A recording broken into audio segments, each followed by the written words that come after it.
Hey you guys, okay, so I'm gonna hope that this video isn't terribly long. I have a lot to cover and I'm gonna try my hardest to stay on topic.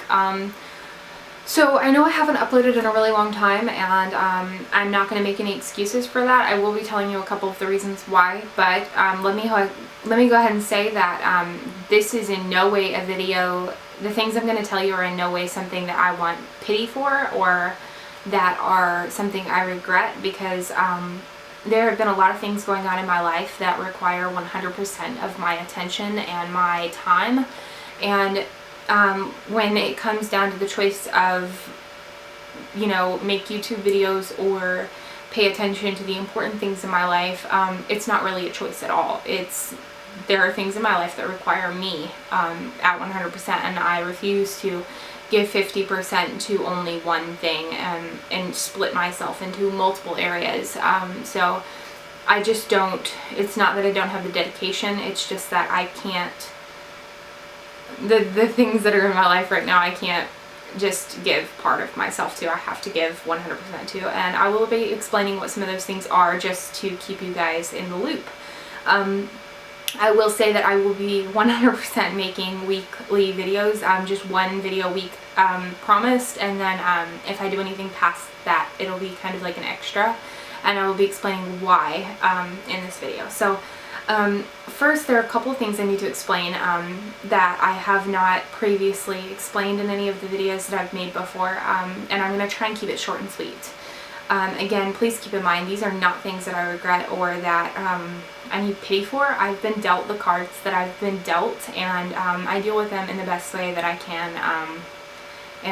So yes, these are some of the cards that I feel that you guys probably need to know about, because they'll be playing into some of the videos that I have planned. First and foremost, Google multiple sclerosis. And then once you're done Googling that and doing research on that, Google progressive multiple sclerosis. That is what my mother has. She is very, very progressed into it. She's wheelchair bound 100% of the time. There is no walking, no leg movement that's voluntary. She has involuntary tremors and things, and she's just,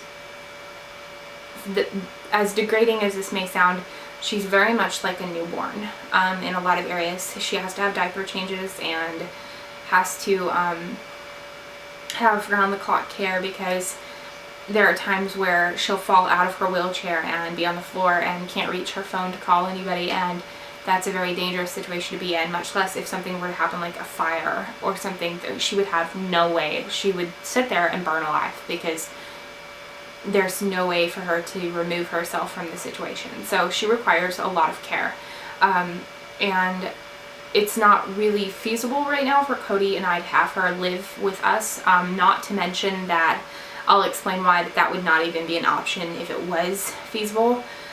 So she has home health care nurses, which they are phenomenal. Her home health care nurses have just been lifesavers. One in particular who's allowed Cody and I to really take a step back and be a married couple instead of caring for her, because I cared for her for, not to mention all the times that I cared for her during the beginning when I was still a teenager and living with her, but I cared for her about 3 years as her sole caretaker, and that doesn't really constitute for a great marriage with my husband when 95% of my attention has to be with my mom at all times. So yeah, but now we are in the process of starting 24/7 care, which means that a nurse will be living with her 24/7. We'll have a few nurses that will shift out on a 24/7 basis, and that will allow Cody and I to back away from the situation a lot, and I will be acting as her representative, which means that I will hire and fire and deal with the people that care for her, but I will not be in charge of her care.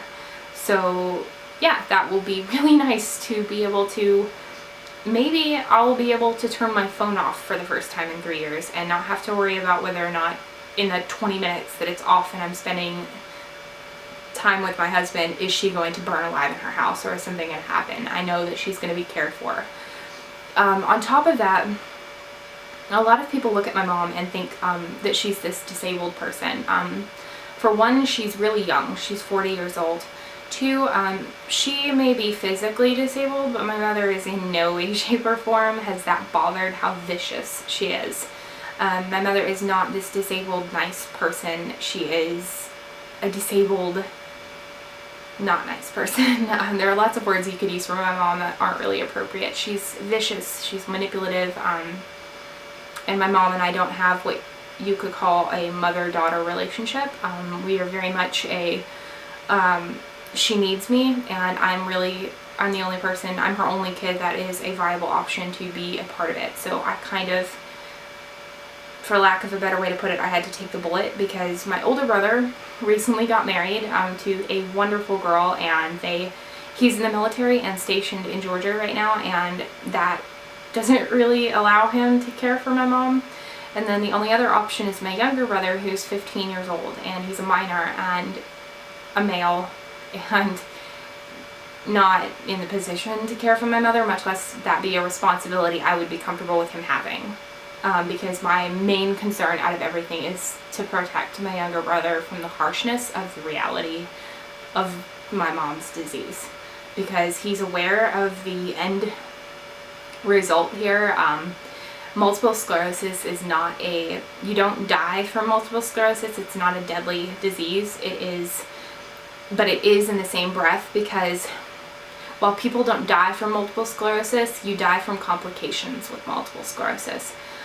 Those complications can include, like I stated earlier, burning alive in your house, suffocating in your sleep, falling, being taken advantage of, because a lot of people see disabled people as easy victims. And there's multitudes of other ways that this could end, but multiple sclerosis, they tell you that you have the lifespan of a normal person, but you don't.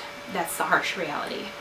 Those are very lucky coincidences if people have the same lifespan, but we're not a lucky family, and we know the people, me and my husband and my grandmother, we all know where the end game ends here. And it's not pretty, and it's something that I would like to not hide from my younger brother, but ease him into, because losing your mom is not something that's, no matter your relationship with your mom, she's your mom.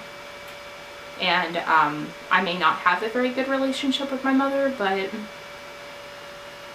when I'm sick and crying, and if I ever get sick, the person I cry for is my mom. Because I don't know why, because that's the way we're built, I guess, but it's never an easy thing, and it's even harder when you know it's coming, because you want to fight and prevent it, and then on the other hand, she's in so much pain, you just pray that it comes quicker. So oh god, I'm gonna cry, that's terrible. Ignore me and my emotions right now. But yeah, so that is that situation right now. And then because of that situation, we took in my 15-year-old brother. My mother was no longer in a physical, financial, or mental state to be taking care of him. He was really living at her house and taking care of himself, and his grades were failing, and she was his main priority, which is as a 15-year-old, he needs to worry about his grades and his friends and his life, and if he wants to go to college. He didn't want to even think about what he was going to have for breakfast, because he was more worried about whether or not he was going to wake up at 2 a.m. to my mom screaming on the floor. So we took him in, and I have to say it has been and remains the best decision I have ever made. He has brought an amazing amount of joy and light to our house and to our lives.